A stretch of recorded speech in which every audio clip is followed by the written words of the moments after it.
Бақыт деген не өзі? Бақыт деген не өзі деп бастады топ таласты.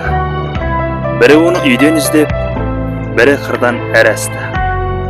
Бір айтады, бақыт деген барлық байлық емес пе? Керегіңше киіп ішсең, бақыттысың демес пе?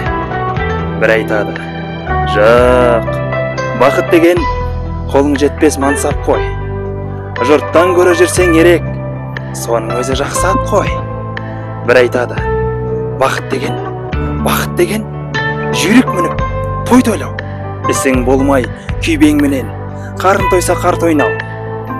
Бір айтады, бақыт деген адал жар мен перзент қой. Ынтымаққа ырыс келген, ол да соған келмек қой. Пікірлердің таласына осылай мен жолықтым. Бақыт адам баласына келмес оңай, сонықты. Безбеймін мен баладан да, байлықтан да, жардан да, мансап жетпес бар адамға үлестіріп алғанда. Үміт үзбей, іздейді олар таңдап сол бір жақытты.